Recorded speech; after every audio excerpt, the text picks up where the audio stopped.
we have put Jesus Christ's statements on these near-death experiences, the good and bad, and we need to stop because our society obviously does not believe there's any absolute truth of right or wrong. They do not believe there's any absolute truth, period, and they certainly don't believe that there's any one religion that is the correct way, that there is an absolute religion. Why would you say that they should, and why is it that we've gone toward Jesus Christ?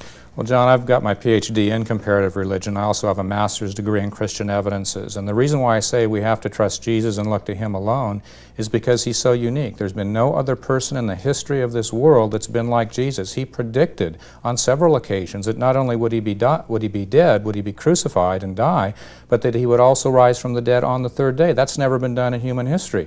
You know, Maurice, what if I turned to you, came to you for a physical checkup and you discovered cancer all throughout my body?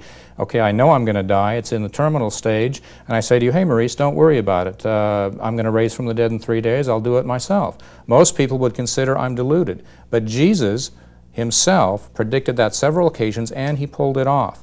There's no other individual that has ever done that in human history. If 100 billion people have lived on this planet, only one person has not just had a near-death experience, but experienced death for 3 days, come back, and he's the one that's told us what heaven and hell is like, what death is like, and that we are to fear death unless we're saved.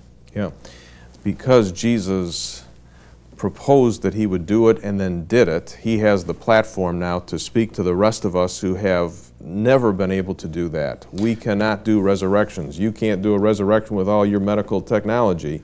The fact is, but Jesus beat death, and therefore He has the right to speak to us as to what's going to happen after, and also He used it as a claim to being God, that He would come back from the dead. Nobody else has done that. When you see me do this, when I claim to be God, this will be the evidence to back up that claim.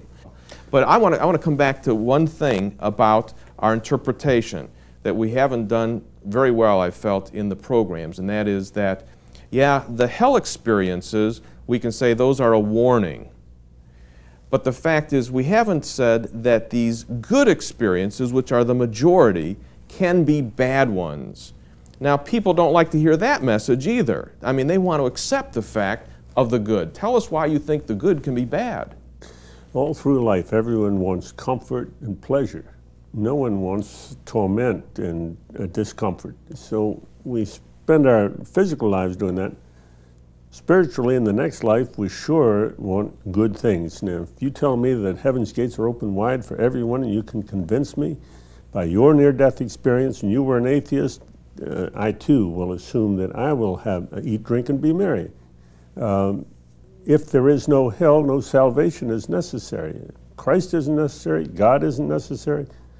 But if there is a hell, then I better be careful where I'm going when I die. Is it safe for me to die? And if I'm not sure, and I know in my own mind right now, and each viewer knows in their own heart right now where they're going, and if they're not sure, then they better make sure, because death can be sudden, unexpected, and then you're caught with your pants down.